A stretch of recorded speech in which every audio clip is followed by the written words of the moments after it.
It was one of the world's most audacious science experiments. At over 7 million cubic feet, it's the world's largest Earth science experiment. And certainly it maintains its place as being among the world's most publicized experiments, and maybe the craziest experiment ever. The whole thing starts bizarre enough. It got its very unlikely start through a small group of theatrical performers. The idea was hatched when the very wealthy Texas oil baron Ed Bass met like-minded John Allen at a ranch located just outside of Santa Fe. They decided to build what amounted to a huge, high-tech greenhouse that would be completely sealed, preventing any penetration of outside air and water. It would be the on-life, or I should say on-Earth laboratory for future self-sustaining communities that may eventually be built on our moon and planets such as Mars. Imagine an enormous glass jar containing 7.2 million cubic feet and sealed with a lid that is screwed on tightly. Sealed so tightly that the bottom is sealed from the Earth by a 500-ton stainless steel liner. The interior is a self-contained, completely independent environment that includes everything needed to sustain life indefinitely without ever opening the lid. Bass and Allen considered planet Earth to be Biosphere 1, so what did they name this project? Biosphere 2. Their giant new terrarium would be Biosphere 2. Once Biosphere 2 doors were closed and sealed on day one of the experiment, the inhabitants were expected to produce everything they would breathe and everything they would eat for the next 2 years. Bass, the oil baron, was one of the richest people in the world and bankrolled the project to the tune of $150 to $200 million. In 1981, Bass and Allen bought a piece of ground north of Tucson, Arizona, and built Biosphere 2 in a 4-year stretch from 1987 to 1991. A crew of 8 people who were aptly named the Biospherians was made up of 4 men and 4 women who would be locked in the biosphere for 2 years. For 2 years, the crew's only links to the outside would be television, telephone, and electricity. No one would be allowed to leave during the 2-year period except in the case of serious illness or injury, or simply becoming insane. During these 2 years of confinement, they would have to grow their own food in a sealed environment designed to function independently for an eternity. Putting the time into a historical perspective, authorities elsewhere were trying to determine whether serial cannibal Jeffrey Dahmer was sane or insane. The Biosphere's 5 million cubic foot main building and an adjacent farm, part of the Biosphere, were the food production areas. The main building was divided into 5 different environments called biomes. And there they had a tropical rainforest with over 150 plant species, a savanna consisting of grassland and trees, a desert, a coastal fog desert, a coastal wetland with mangrove trees, a 25-foot deep, 150-foot long pool meant to simulate an ocean with a coral reef, a farm area where the 80% of their food was produced, and in addition there were living spaces, laboratories, and workshops for the crew. The key to the eternal sustainability would be balancing the sealed environment with carefully calculated ratios of water, plants, animals, and sunlight to provide for a series of continuing life cycles during an unlimited period of time. In addition to the 8 humans, Biosphere was populated with 3,800 plant species, 250 species of insects. For food, the Biospherians raised fish, goats, chickens, and grew as many as 139 types of agricultural plants. The typical diet for a Biospherian included 8 ounces of chicken and fish per week, not that much, 2 eggs, and 4 cups of goat's milk per day. Raising food inside Biosphere 2 was more difficult than had been anticipated. Certain animals, plants, and insects became extinct over the 2-year period. Being a completely sealed environment, the hot Arizona sun during the day would cause the air inside to expand, increasing the air pressure inside the biosphere. Biosphere 2's air pressure was modulated by the use of two giant geodesic domes whose ceilings rise when the air expanded during the day, and when Biosphere 2's air cooled at night, the shrinkage of air would lower the ceiling. Air would flow to and from the lungs through underground tunnels. This was demonstrated our tour that we took of Biosphere 2 as we crawled out of the pressurized lung. Air roared through the small door through which we exited to the outside. Shortly after the 2-year experiment, the Arizona Republic newspaper published a list of foods that individual biospherians missed most during their 2-year stay, and while the food items covered a wide range, a good cup of coffee topped the list of what biospherians most looked forward to.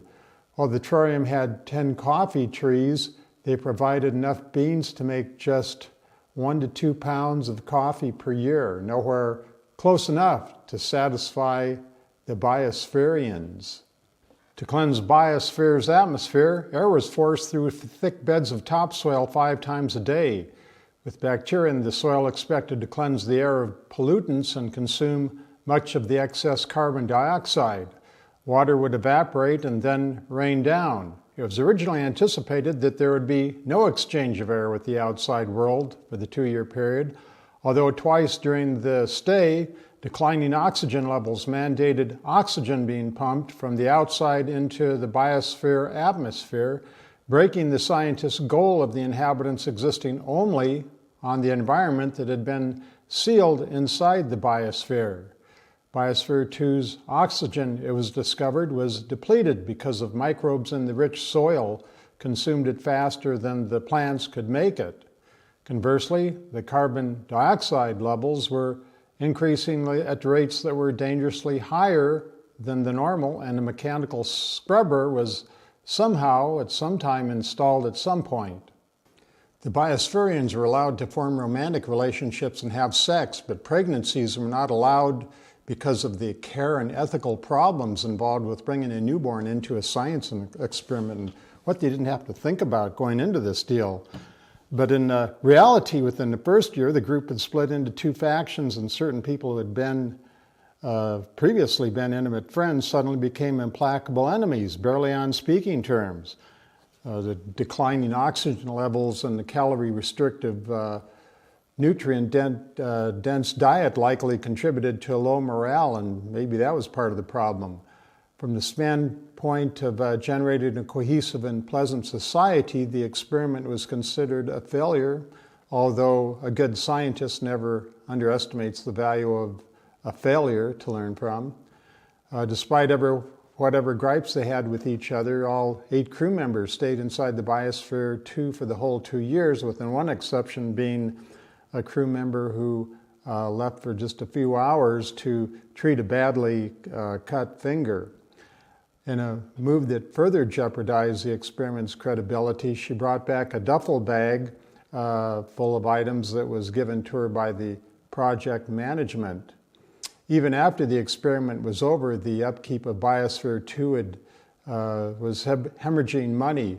And here's where it gets even weirder. In late 1993, investor Ed Bass brought in then investment banker Steve Bannon to improve the financial situation. Yes, it was that Steve Bannon. Biosphere 2 was designed as an environmental lab that replicated, to the degree one can replicate, all the different ecosystems of the Earth. And so it's been referred to in the past as a planet in a bottle. And whereas it's not does not directly replicate Earth, it's the closest thing we've ever come to having all the major biomes, all the ecosystems, plant species, animals, etc., that really try to make an analog for the planet Earth. The first mission was 2 years long, which most people remember as the people came in for 2 years, and it was a survival demonstration. Very successful, very heroic people.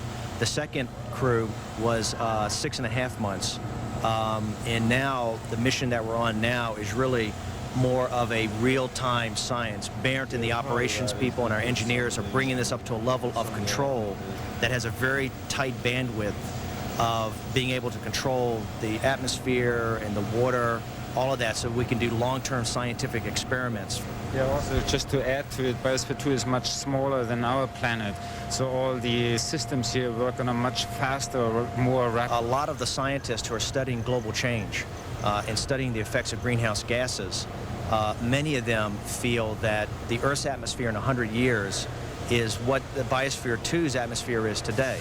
We have extraordinarily high CO2, we have very high nitrous oxide, we have high methane, and we have lower oxygen content. And so the power of this place is allowing those scientists who are really involved in study of global change, and which in the outside world of Biosphere 1 really have to work with just computer simulation.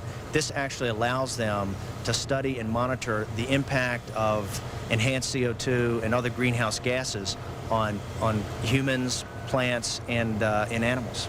Once in control, Bannon executed a very peculiar move. He fired Biosphere 2's two founders, Ed Bass and John Allen. As you might imagine and probably expect, Bannon's time at Biosphere 2 was very controversial and adversity to say the least. And after a few years, he stepped away, making an arrangement with Columbia University to run the enterprise. Columbia operated Biosphere 2 until the year 2003, when the school handed Biosphere 2 operations over to the University of Arizona. 8 years after that, in 2011, Ed Bass officially donated Biosphere 2 to the University of Arizona, along with $20 million to support its research. Today, important scientific research is still being performed at Biosphere 2, but of course, not on the grand scale of the original experiment.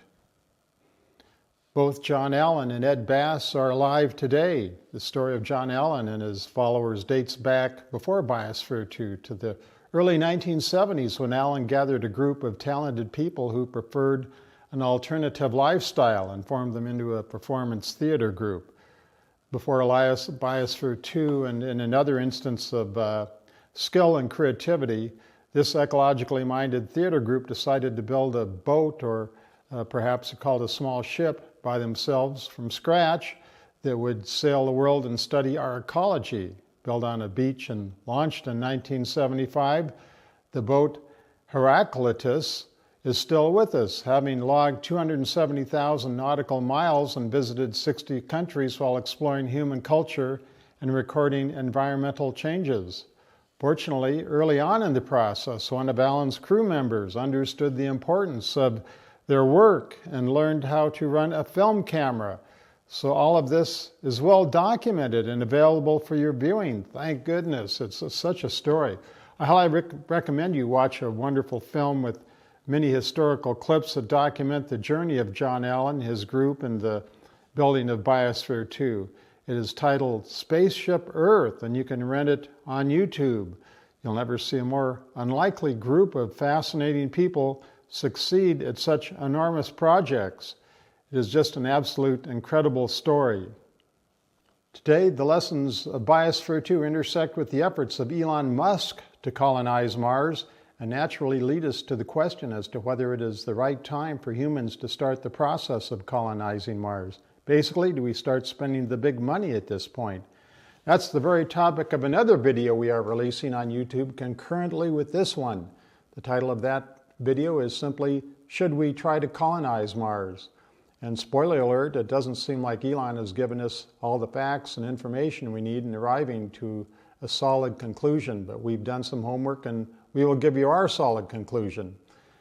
In some good news, Biosphere 2 is open for tours. These tours are your only chance to see a place like this because there is no other place like Biosphere 2. But before you plan your trip, please like, subscribe, and leave us a comment. I'm curious to know if you would volunteer for a science experiment that would have you locked away for 2 years.